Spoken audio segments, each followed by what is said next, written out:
নমস্কার বন্ধুরা, সৃষ্টি রূপচর্চা চ্যানেল থেকে আজকে তোমাদের জন্য নতুন টিপস।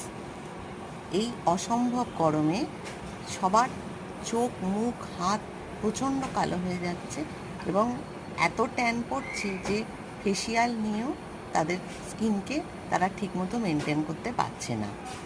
অনেক নতুন ক্রিম লাগাচ্ছে, অনেক প্যাক লাগাচ্ছে, ট্যান ক্লিয়ার করছে, কিন্তু কিছুই হচ্ছে না।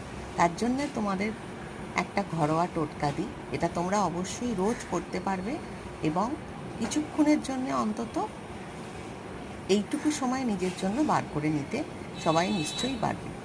তার জন্য 1 চামচ হলুদ গুঁড়ো নেবে, সেটাকে কড়ার মধ্যে অল্প আঁচে সেটাকে নাড়বে, নাড়তে নাড়তে সেটা যখন কালো হয়ে যাবে এবং সেটাকে নাবিয়ে ঠান্ডা করবে।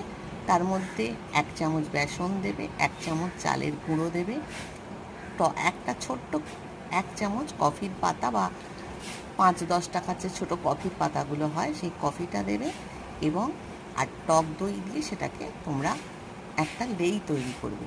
যতটা প্রয়োজন ঠিক ততটাই টক দই তোমরা ওতে দেবে।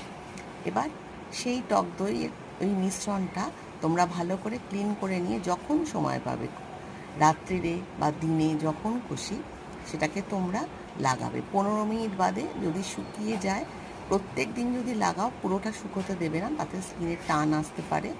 আর যদি মাঝে মাঝে লাগাও বা সপ্তাহে 2-3 দিন লাগাও, তাহলে পুরো শোকাবে মুখে বা হাতে শুকিয়ে দেখবে তোমাদের স্কিনের যে ট্যান এবং যে কালো ভাবটা কোথা থেকে ঘুরে এলে ভীষণ বিধ্বস্ত লাগছে, কালো লাগছে, এটা সম্পূর্ণভাবে নির্মূল হয়ে যাবে। আজকে তাহলে এই টিপসটা তোমাদের যদি কাজে লেগে থাকে অবশ্যই তোমরা আমাকে জানাবে এবং আমার চ্যানেলটি সৃষ্টি রূপচর্চা লাইক, শেয়ার এবং সাবস্ক্রাইব করতে ভুলবে না।